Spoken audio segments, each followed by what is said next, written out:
You know, when I pray this prayer before my sermon, I hope all of you hear the invitation in that prayer to you. May the words of my mouth and the meditations of all of our hearts be acceptable in your sight, O God, our strength and our Redeemer. That a sermon is not a sermon until it is received and meditated upon and possibly acted upon. And that's why I have drawn us close for the sermons that I have been preaching.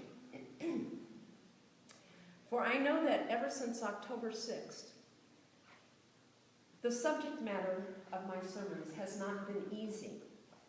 It's been quite difficult. It's been difficult for me to preach it, and I'm sure for you to hear it. I've been speaking the truth in love. And I think out of everything that I have said to you, the thing that is most important in my mind for you to hear is how very much I love each and every one of you. And when you sit close like this, I can see you eyeball to eyeball, and it's wonderful.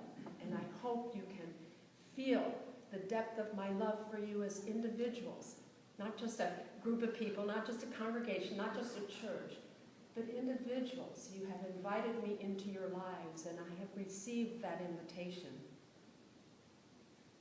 So, in that prayer, where I ask for the meditations of all of our hearts to be acceptable in God's sight, I know that I am asking for our minds to be transformed. I know that I'm asking for a change in perspective. You know, Jesus' parables are all about Jesus asking for a change in perspective.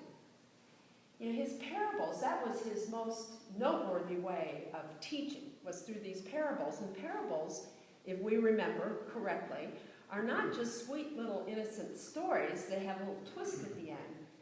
Parables are very dynamic, organic stories that are told in a particular way by Jesus, by the wisdom of Jesus, to get us to change our minds, to get us to see life in a different way. You know, John Dominic Crossan talks about they turn the truth in the story and our perception of life on its head.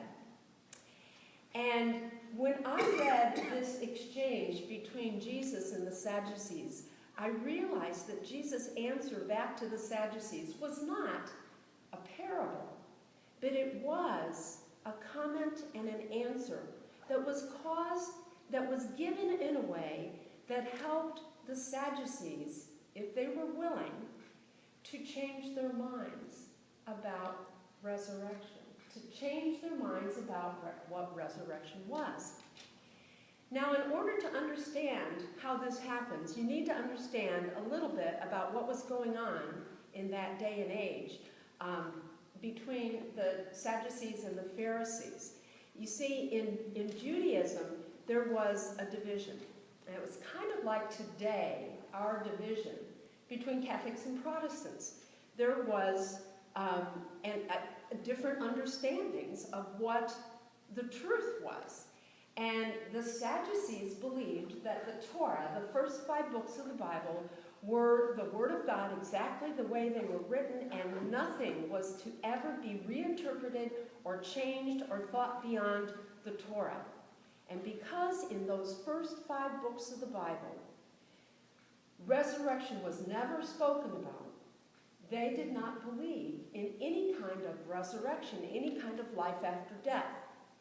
Now, the Pharisees were students of the Torah, those first 5 books of the Bible, and they believed that a deepened understanding of what God is doing in the world came about by their arguing the points of the Torah and expanding upon the points of the Torah and giving more wisdom, and that it's kind of like, you know, God is still speaking.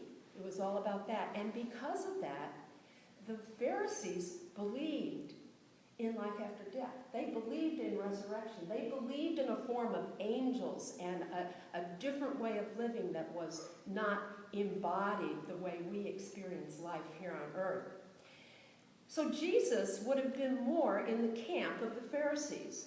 Jesus was a rabbi. He was a teacher. He grappled with the text. He learned what he could from the Pharisees in that world. So the Sadducees came to Jesus as a Pharisee, and they wanted to ask him a question that was so ridiculous that there would be no answer. I mean, who ever heard of 7 brothers in one family dying childless? So that's the situation they set up. And the Sadducees were telling this story from the perspective of what is called the levirate marriage rule from Deuteronomy 25, where Moses told the people that if a man was married and died without a child, his brother was to marry the widow and have a child with that woman as a legacy after the life of this man who just died. That was a common practice, that was their experience of resurrection. That was how a person's being existed in life after death, was that, that the wife would have some kind of seed from that family. And they also preserved land that way. They kept the land in the family. And, the genetic makeup, they didn't know about genetics back then, but it would have kept the genetics in the family as well. So here's this impossible situation. All these men die, there's no children, this woman goes to this heaven, she's resurrected. So whose wife is she? And Jesus comes back with this brilliant answer that changes our mind. It changes our perspective. Hopefully it changed the perspective of the Sadducees. There is no life the way we know it in the resurrection. That eternal life is not the continuation of mortal life.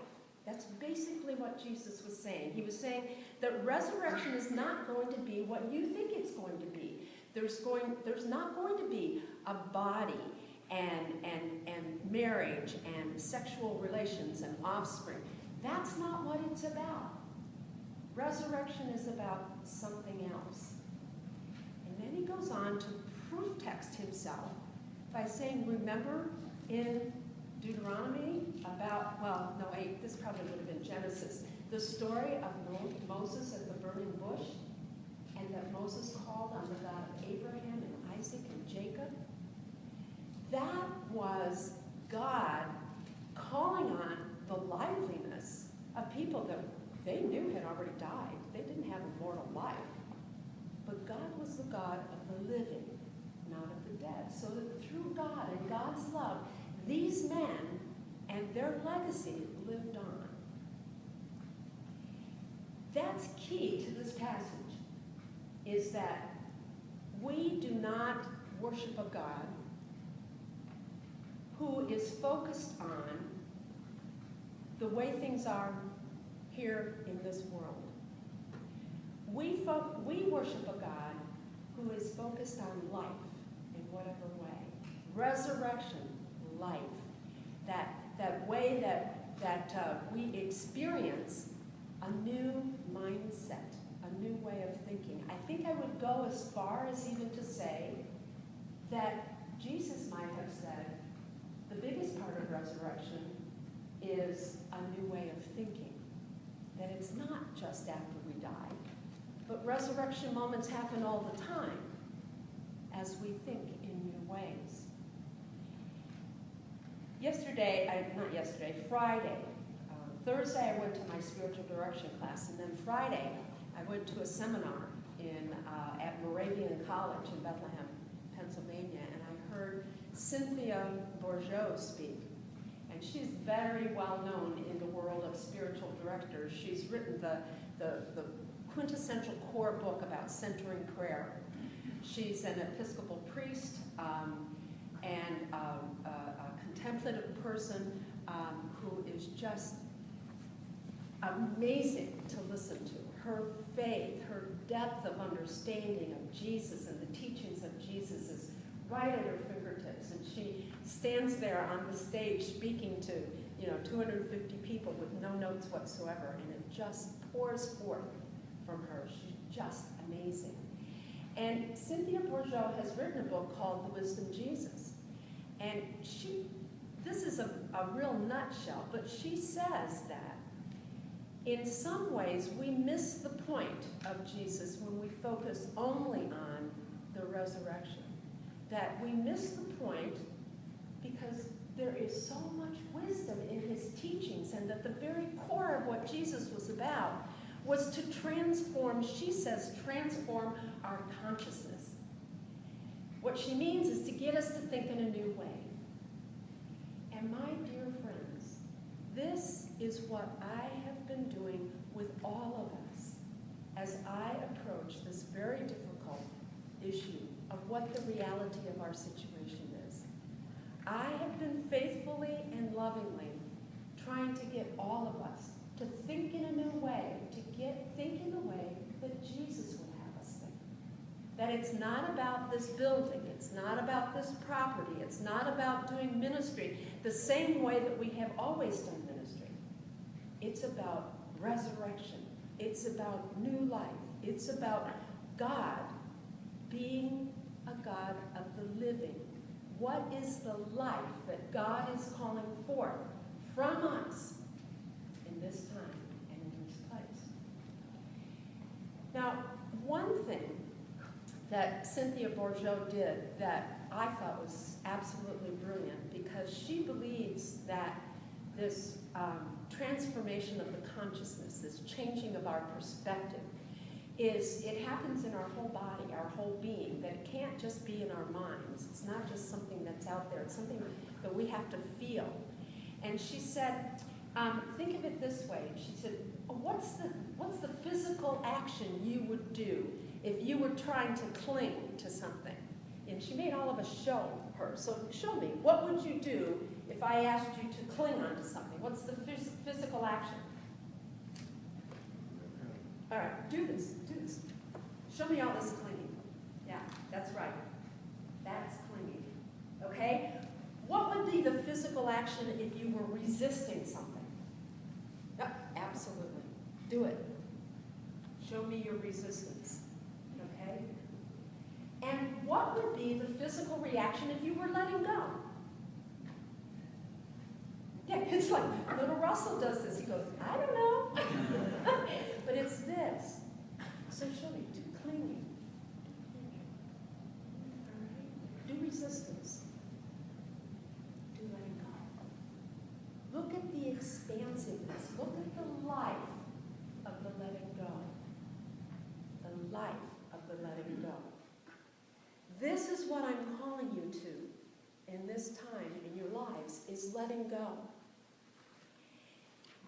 These back pews being roped off, I know has caused a problem in some people's lives here in this congregation. I don't know who or how many, because no one talks to me about it directly. There's one person that's left a message for me on my answer machine. These back pews being roped off are not an arbitrary action. They are a tiny little experiment allowing you to practice the very large spiritual work that God is calling us to. I can tell you by who is sitting here and who is not sitting here this morning, who is clinging, who is resisting, and who is letting go. I'm telling you that we cannot move forward as a congregation or as a people of God until we learn to let go in every facet of life. I'm just focused on here at Pompton Valley. And I need to tell you that this is not easy work for me either. You may think that I'm just asking you to do something that comes like that for me. Oh my goodness, no. My biggest fear is the fear of this being my last ministry out of 26 faithful years, that people in the rest of the world will perceive as me crashing and burning because my last ministry was that I shut a church down. That's my fear. I could run from that. I could cling to the fear. I could resist it. But every Sunday morning, when I get up and I come here with love in my heart, with truth in my heart, to say again this message of letting go. This is not easy stuff for me. It's hard. But I love you too much to not do this. And I know that God will judge the ministry here. And I could care less what the rest of the world or the rest of the presbytery says. That God is watching us and wanting us to be authentic, to be real, to engage this process with as much energy and excitement and passion as those folks engaged the New Church process back in 1958. So I wasn't sure how I was going to wrap this up. I knew what I was going to say. So I think what I need to say is, my friends, let's hang in together. Let's listen to what Jesus says. Let's change our perspective. Let's learn how to let go. Let's practice this very important ministry that we're doing. And to see it, to see the power and the privilege of what we're called to right now, in this moment. And let all God's people say,